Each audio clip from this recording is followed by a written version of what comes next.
Alhamdulillah. Nah, ini kita sama Pak Wendy. Jadi Pak Wendy sudah ikut aku kurang lebih berapa lama, Pak? 2 minggu lebih. Enggak, lebih dong. 1 bulanan ya? Iya. Kurang lebih 1 bulanan. Soalnya Pak Wendy dirawat di rumah sakit aja 2 minggu lebih, Pak. Iya. Terus di sini kayaknya sekitar 1 bulanan. Nah, kondisi Pak Wendy ini kan baru mengkonsumsi obat, jadi masih adaptasi ya. Dan Pak Wendy sabar dulu, jangan minta pulang ya, Pak. Oh gitu. Nanti tunggu kita konsultasikan sama dokter dulu. Kan baru kemarin kontrol, Pak. Udah kontrol belum? Udah kontrol sama Udah Ibu kontrol. Dokter Randang. Nah, dokter siapa? Randang.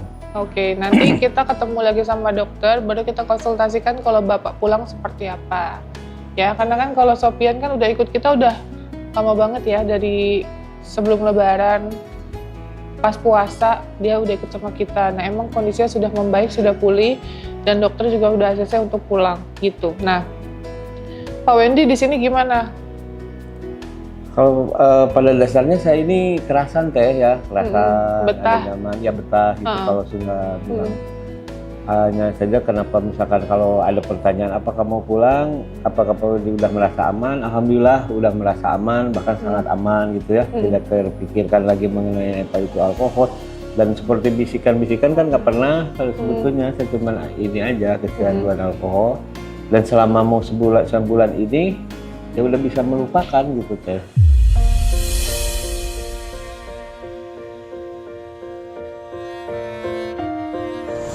Dan juga dirasakan tanpa alkohol itu malah lebih segar gitu ya, pikiran, ya badan lebih fresh. Sebelumnya kan saya kalau misalkan nggak kena minuman itu cemas, gelisah, bergetar, pergi ke dapur, bukan ke sini, ke kamar, ke ruang tamu, gelisah aja, nggak ada betahnya gitu.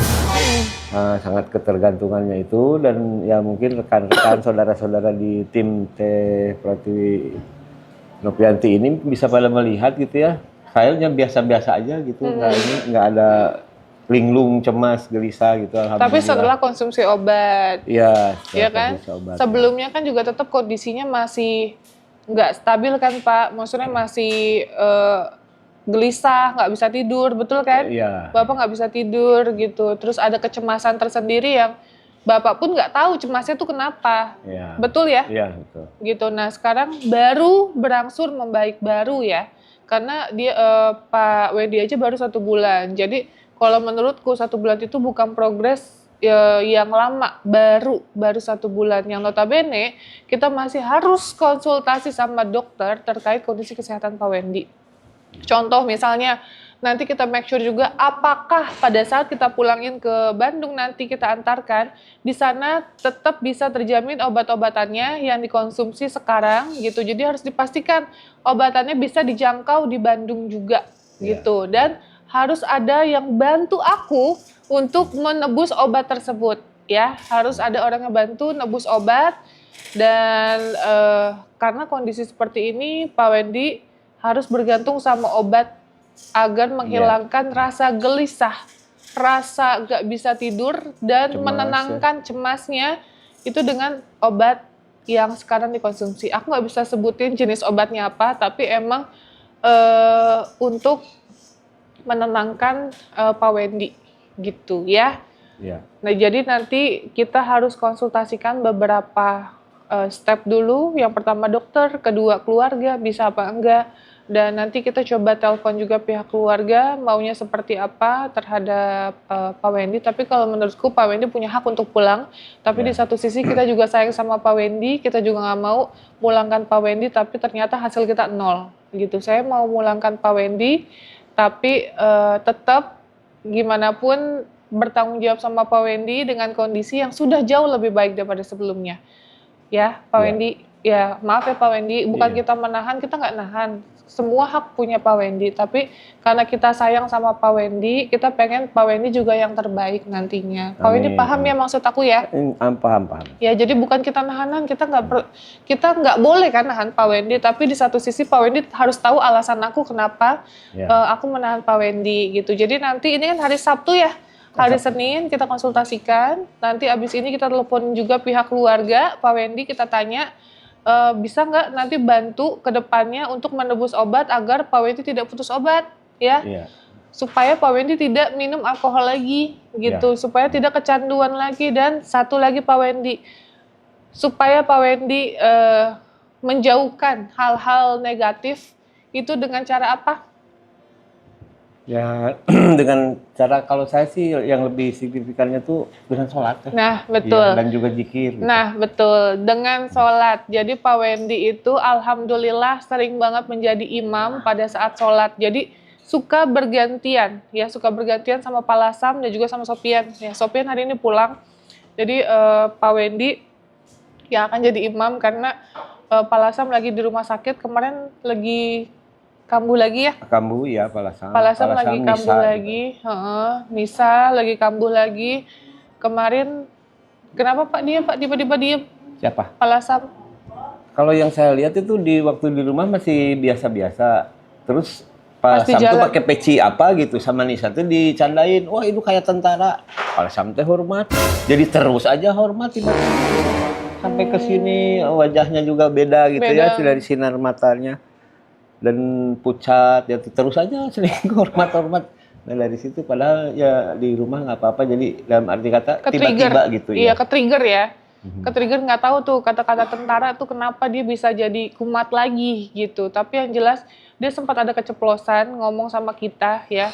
Tapi nggak ke-record, nggak tahu benar apa enggak. Dia cerita bilang bahwa katanya salah satu keluarganya, kakaknya ini ya ini kakaknya Pak Lasam itu katanya menjual warisan ya, yang lain tuh pada jadi orang sukses, pada hebat. Ini diduga ya guys, pada dibagi-bagi semua lah warisannya, tapi dia doang kan katanya yang nggak dapat apa-apa.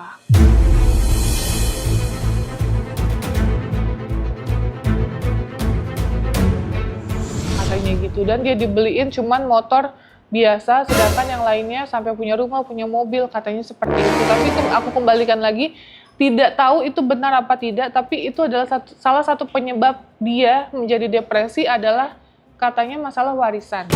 Gitu, dia menceritakan off the record seperti itu.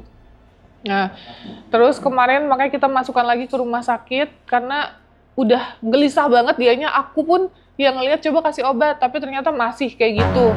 Terus masih gimana ya, maksudnya terlihat lah kalau kita kan pasien di sini diliatin satu-satu. Kalau ada perubahan yang signifikan ya Pak ya, pasti kita akan bilang ini kok ada berubah, coba nanti cek sama dokter, ternyata benar kondisinya lagi nggak stabil, jadinya harus dirawat inap gitu. Padahal Pak Lasam kemarin itu udah sangat jauh banget membaik, sholatnya rajin banget ya Pak. Iya. Terus zikir juga dia. Makanya kemarin sempat mau dirutinin untuk panggil pengajian, tapi kondisi mentalnya udah drop lagi gitu. Jadi makanya mentalnya ya Pak drop lagi. Nisa juga sama, udah membaik, nggak tahu kenapa drop lagi, marah-marah lagi, teriak-teriak. Terus kamar kita guys, kamar di yayasan ya Pak, diacak-acak sama dia. Terus remote ya Pak, remote TV dibanting. Itu ada videonya. Minyak telon semua dilempar. Itu aduh, nggak tahu Nisa kenapa tiba-tiba jadi kayak gitu. Akhirnya kita bawa lagi ke rumah sakit. Tiba-tiba aja, selang berapa menit switch aja.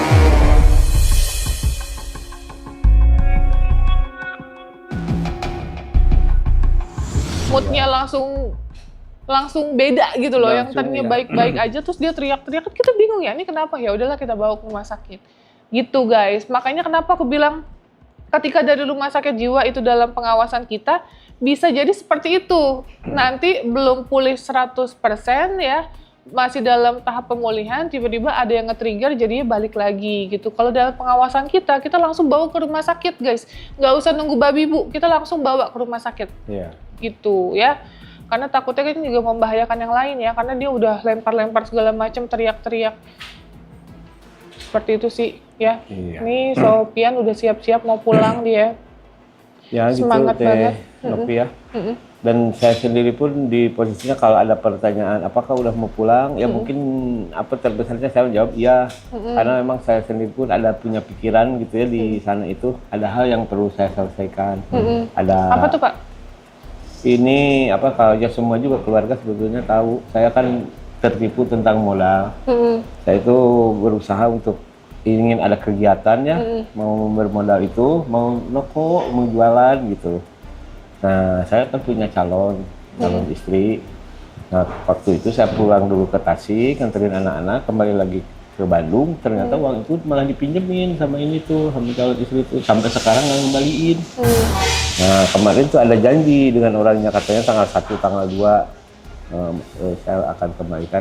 Namun nggak ada komunikasi lagi kan sama saya, ya sayanya di sini. Nah, itu Nomor pun, handphonenya ada?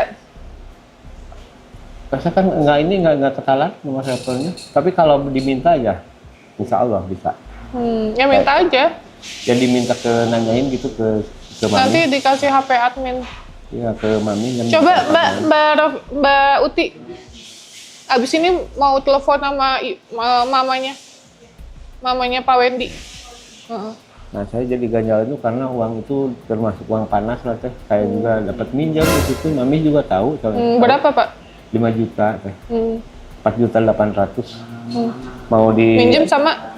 pinjam sama ini, sama apa, tiap bulan itu motong gaji mami, bayarnya ke kantor pos.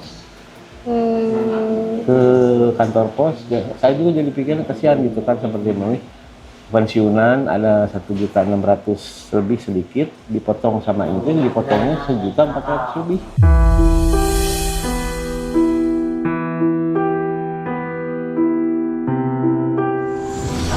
Jadi mami tiap bulan itu cuman terima uang 140.000. Nah, itu gara-gara tadinya ya saya akui ingin permodalan buat warung.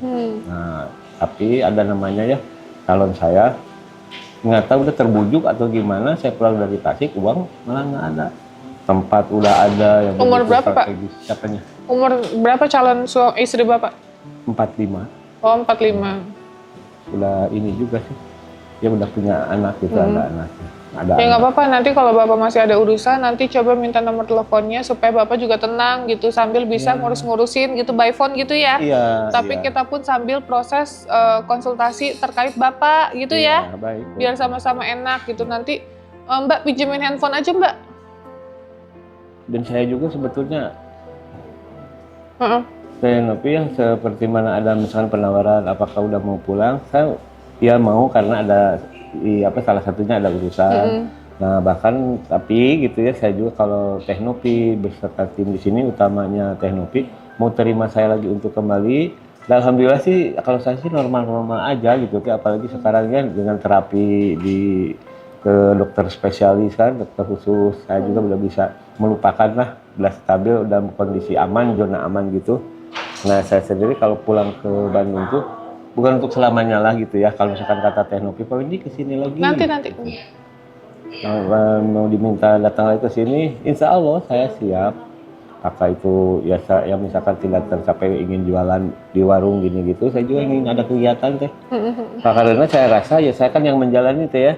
Kalau misalkan saya sekarang udah aman nih, udah tidak teringat lagi alkohol, udah tidak cemas, gelisah. Tapi kalau nggak ada aktivitas gitu kan, namun jadi bahasa Sunda mah diberang-berangkeun gitu kan. Iya. Gitu. Nggak apa-apa, nanti coba diomongin ya sama sama keluarganya. Kita sambil konsultasi juga sama dokter sama keluarga juga. Iya. Yang tadi saya cerita ya. Dan alhamdulillah adik saya suka ikut ngomen di situ.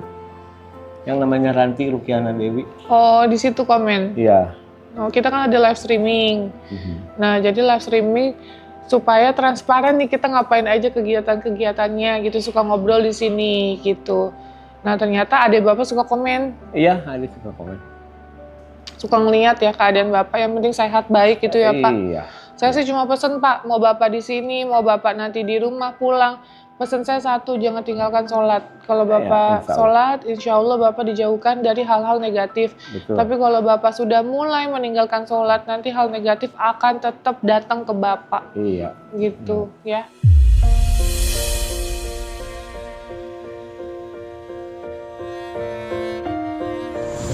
Itu aja sih Pak Wendy. Iya, dipagari dengan sholat, betul. Sofian udah pulang, Tio udah pulang, terus siapa lagi Kak? Rini udah pulang. Oh iya, Rini ya. Terus ada beberapa yang sudah pulang yang aku ngerasa udah sangat membaik awalnya nih ya. Rini tuh ngomong pulang setiap saat, setiap detik. Nah, akhirnya kita obatin terus kan. Nah, udah membaik tuh dia ngomong-ngomong pulang. Terus akhirnya kita sudah membaik, kita tanya hari ini gimana, sudah sehat, sudah mau pulang, iya, kalau boleh sudah boleh dipulangkan, saya mau pulang gitu. Begitupun mohon maaf potong kalimat sedikit. Saya sendiri ini pulang ini karena ada urusan dan kondisi pribadi saya merasa udah stabil dan juga tolong digarisbawahi bukannya tidak betah gitu saya di sini. Sangat nyaman, betah, enaknya dengan teteh, ngopi juga dengan kru pada baik lah semuanya. Alhamdulillah ya Pas, yang penting di sini baik semua ya. Alhamdulillah baik semuanya. Oke. Ya udah itu aja ya, itu kabar dari Pak Wendy. Doain sehat-sehat Pak Wendy. Amin. Stop dari minum alkohol lagi karena Pak Wendy sudah umur 60 tahun ya Pak. 60.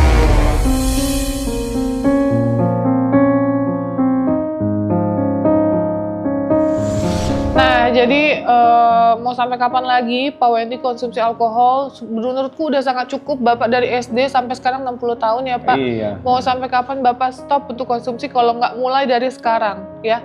Harus ada kesadaran dan niat untuk stop mengkonsumsi alkohol. Nah itu. Gitu ya.